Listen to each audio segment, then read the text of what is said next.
Conversation Casanova by Dave Perrotta. Introduction. Have you ever seen it happen? You're out somewhere? A coffee shop?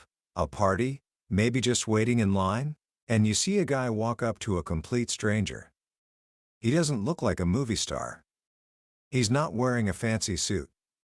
But within minutes, the person he's talking to is completely captivated. They're laughing, their eyes are lit up, and there's a genuine connection forming right before your eyes. You watch them, and you can't help but wonder, how does he make it look so easy? What is he saying? For a long time, a young man named Dave Perrotta stood on the sidelines, asking himself that exact same question. Back in middle school, he was the shy kid. The one who would stand alone by the stairs, waiting for the school doors to open, feeling like an outcast. He grew up with a stutter and was so withdrawn that doctors even thought he might have a form of autism. The idea of talking to new people, especially women, felt like trying to speak a foreign language he'd never heard. He was trapped in a prison of his own fear and insecurity. But one day, he decided he'd had enough. He was tired of being a spectator in his own life. He wanted to connect with people. He wanted to feel confident. He wanted, as he puts it, to have a life. And so began a long, often embarrassing, but ultimately transformative journey. He read books, he took action, he made more mistakes than all of his friends combined, but he never stopped learning. He eventually sought out mentors, men who were naturals at conversation, and he studied them, not to copy their lines, but to understand the deeper principles at play. What he discovered is the subject of his book, Conversation Casanova. And I'll tell you right now, this isn't just a book about pickup lines or dating tactics. It's a roadmap to unlocking a fundamental human skill, the ability to connect with anyone, anywhere, with confidence and authenticity. In our journey together today, I'm going to share the system he uncovered. We're going to peel back the curtain on the art of conversation and reveal that what looks like magic is actually a set of mindsets and skills that anyone can learn. By the time we're done, you won't just understand how those naturals make it look so easy, you'll have the key to becoming one of them yourself. This isn't about changing who you are. It's about becoming the most confident, authentic, and connected version of the person you were always meant to be. Book summary. So where does a journey like this begin? Does it start with a perfect opening line? The right clothes? The right place to be? No. It starts in a place most people never think to look. It starts inside your own mind. The author, Dave Perrotta, makes it clear that before you can change your conversations, you must first change your foundation. Think of it like building a house. You can have the most beautiful windows and the finest furniture, but if you build it on shaky ground, the whole thing will come crashing down at the first sign of trouble. Your mindsets are your foundation. The first pillar of this foundation is a simple but powerful idea. You are responsible for your life. This sounds obvious, but how many of us truly live it? So many people drift through life reacting to their circumstances. They get a job because it was available, they date someone because they happen to be there, and they blame the world when things don't go their way. The author calls this living a reactive life. But a man who connects with people, a man who has options, doesn't leave his life to chance. He understands that while he can't control everything that happens to him, he can always control how he responds. When a conversation goes poorly, he doesn't blame the other person for being cold. He asks himself, what could I have done differently? How can I lead the conversation better next time? By taking full responsibility, you shift from being a victim of your circumstances to being the creator of your reality. You become the one in the driver's seat. The second pillar is just as crucial. You are enough. Deep down, many of us walk around with a hidden belief that we are somehow incomplete. We think we need a certain job, a certain amount of money, or the approval of an attractive person to finally feel whole. We seek validation from the outside world to fill a void on the inside. This creates a needy energy that people can feel from a mile away. When you talk to someone with a subconscious goal of getting their approval, the conversation becomes a performance. It's shallow, it's inauthentic, and it fails. But when you truly believe that you are already whole, that you don't need anyone else's approval to be complete, everything changes. Your conversations are no longer about getting something. They become about giving, sharing, and discovering. You stop trying to impress people and start trying to connect with them. This is the difference between a shallow transaction and a deep, human interaction. You start living by your own values, not seeking applause for living up to someone else's. The third pillar gives you direction, a man with purpose. Women, and people in general, are drawn to someone who knows where they're going. A man with a mission, a passion, a purpose that is bigger than just dating or impressing people, has a different kind of energy. He has a look in his eye that says, I am on a path. This doesn't mean you have to be curing cancer or building a Fortune 500 company.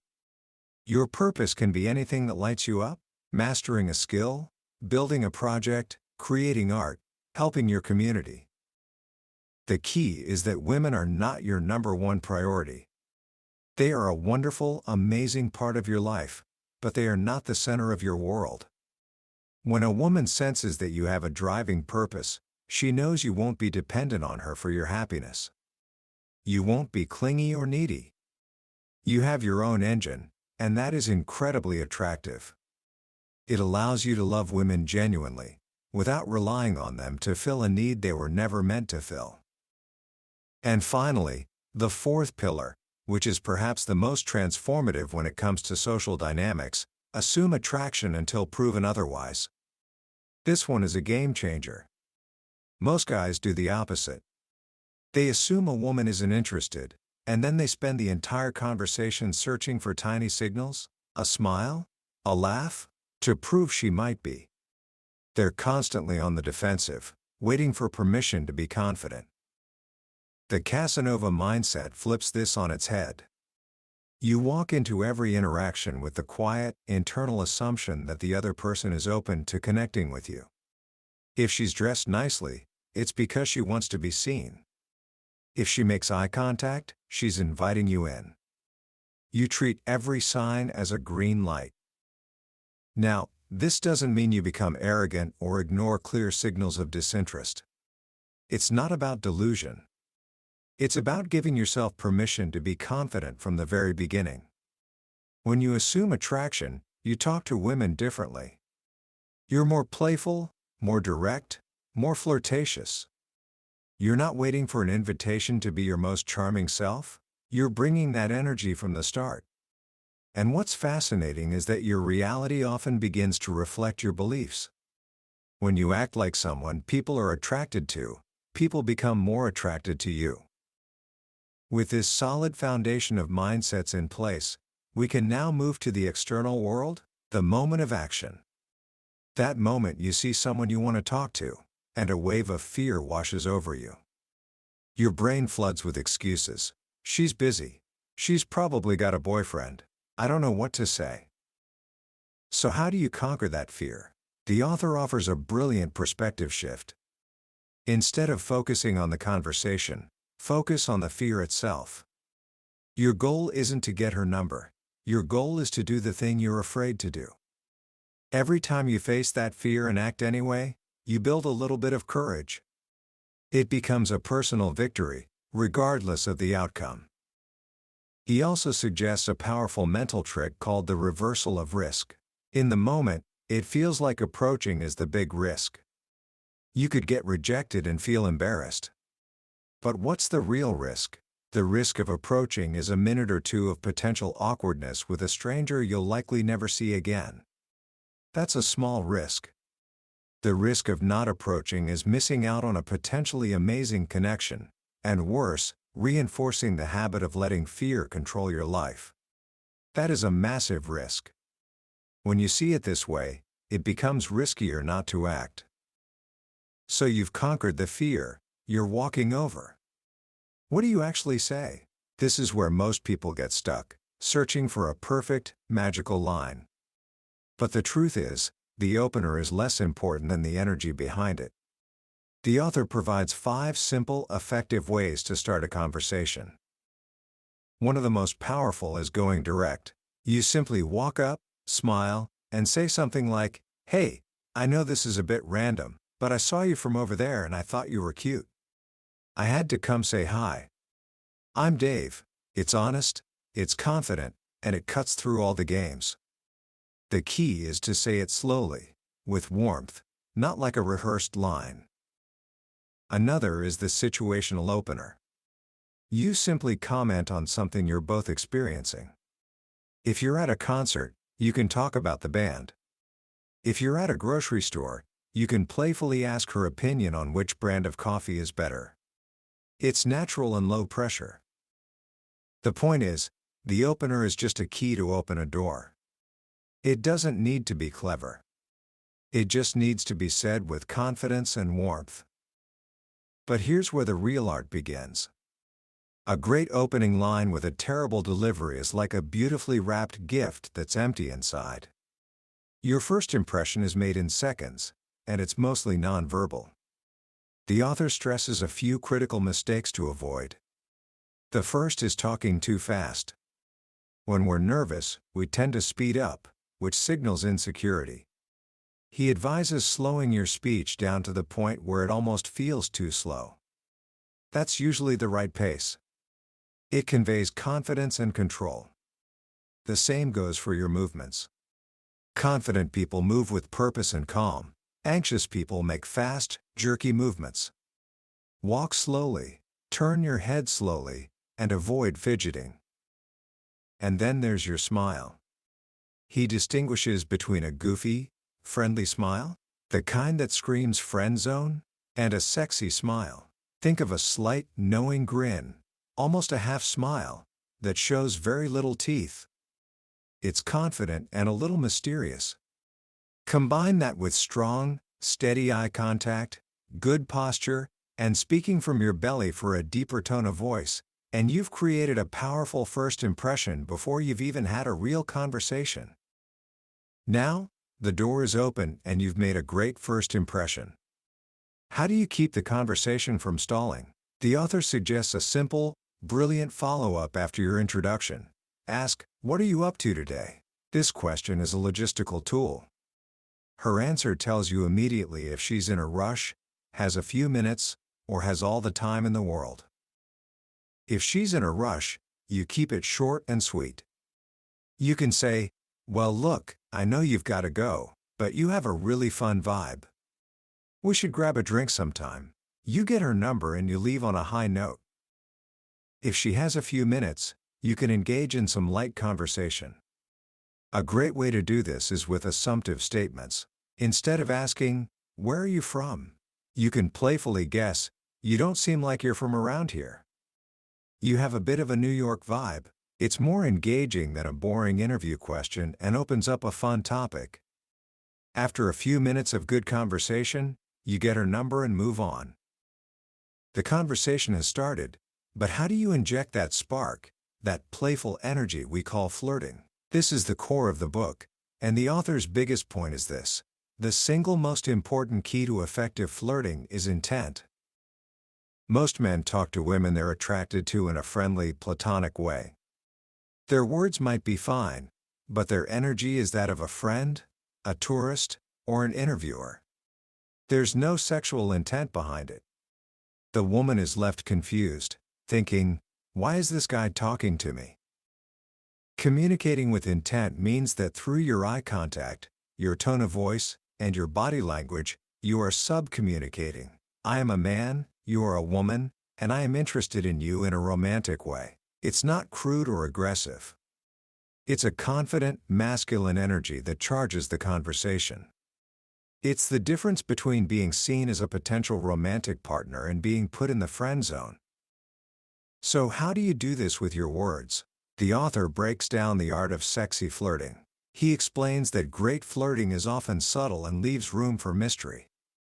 Instead of a blunt compliment like, "You look amazing in that dress," you can be more playful and subtle. For example, If she says she loves to dance, you could say with a grin, "Don't say that. Now you're just trying to make me picture you on the dance floor." It's a compliment, but it's implied, which is far more intriguing. Another powerful technique is agree and exaggerate. Women will often test you with little verbal jabs to see how you react. If she says, "I bet you say that to all the girls," a typical guy might get defensive and say, "No, I don't." But a confident man will agree and exaggerate. He'll say, "You caught me. My game must be off today." Usually they don't figure it out so quickly. It shows you don't take yourself too seriously and can't be easily rattled. And then there's teasing, a crucial part of flirting that so many guys get wrong. Bad teasing is insulting. It pokes fun at sensitive topics like her intelligence, her fashion, or her family. It comes off as mean-spirited. Good teasing, on the other hand, is playful and lighthearted. One great technique is to absurdify. If she says she's from a rural state, you can playfully ask, "Oh, so you grew up on a farm? Did you have to milk the cows before school every morning?" It's so over the top and ridiculous that it can't possibly be taken as a real insult. It's just fun. You can also playfully challenge her, mock her accent in a fun way, or accuse her of hitting on you. For example, if she accidentally bumps into you, you can say with a smirk, "Easy there. I know you're trying to make a move, but I'm not that easy." Of course, flirting isn't just about your words. It's also about nonverbal communication. Getting physically close to her, talking in her ear in a loud venue, and using light, playful touch on her arm or the small of her back are all crucial. Touch breaks down barriers and builds comfort and intimacy. Now you've got a spark, but how do you build a real connection? How do you get past the boring small talk of "Where are you from?" and "What do you do?" This is where so many conversations die. The author explains that the key is to get her talking about the things she's truly passionate about. He reveals a fascinating scientific finding. Talking about ourselves activates the same pleasure centers in the brain as food and money. So, when you get someone to open up about themselves, they literally feel good being around you. The way you do this is by asking the right kind of questions. Instead of short answer, interview questions, you need to ask open-ended questions that tap into her emotions. He provides 5 go-to emotional topics for connecting. 1. Her experiences. Ask about her travels, her adventures, her most memorable moments. 2. Her dreams. What are her biggest goals and aspirations? What has she always wanted to do? 3. What she loves to do. What activities make her feel alive and excited? 4. Her passions. What subjects could she talk about for hours? 5. Her motivations. This is the deepest level. Don't just ask what she does for a living. Ask why she chose that path. What drives her? When you ask these kinds of questions, and you genuinely listen to the answers, you move beyond small talk and into the realm of real connection. You show her that you're not just interested in her looks, you're interested in who she is as a person. Inevitably, the conversation will turn back to you. She'll want to know your story. This is another place where most men make mistakes. They either brag and list their accomplishments like a resume, or they give away too much too soon and kill all the mystery. The author teaches that when you talk about yourself, your goal is to convey attractive qualities through storytelling, not by stating facts. He highlights 2 key qualities that studies have shown are universally attractive to women: dominance and prosocial behavior. Dominance, in this context, doesn't mean being aggressive or controlling. It means you are in control of your own life. You lead, you overcome challenges, and you go for what you want. You can convey this by telling a story about a time you took on a difficult project, stood up for what you believed in, or achieved a goal that others thought was impossible. Prosocial behavior means you are a good, caring person who gets along with others. you're a team player. You can show this by telling a story about helping a friend, volunteering, or simply having a great time with your social circle. The best way to do this is through masterful storytelling. A great story hooks the listener in, it builds tension, it reaches a climax, and it has a resolution or a lesson learned. The author shares his own powerful story of quitting his safe accounting job, moving to Vietnam with almost no money, and facing his fears to build the life of his dreams. He doesn't just say, "I'm adventurous and determined." He shows it through a captivating story. Finally, the book brings us back to a simple, profound habit that ties everything together. In any conversation, make it your goal to try to learn 3 new things about the other person. This simple mission shifts your focus from performing to discovering. It forces you to listen, to be curious, and to make the other person the star of the show. And underpinning all of these techniques is one final, essential mindset. You must learn to genuinely love and appreciate women. Not as objects to be won, or as sources of validation, but as complex, emotional, beautiful human beings. When you approach conversation from a place of genuine appreciation and curiosity, rather than a place of neediness or ego, women can feel it. They feel safe, they feel seen, and they open up to you in a way they never would otherwise. In the end, becoming a conversation Casanova isn't about memorizing lines or running a script. It's an inside-out transformation. It's about building an unshakable foundation of self-worth, mastering the courage to act in the face of fear, learning the art of playful, intentional communication, and approaching every interaction with a genuine desire to connect.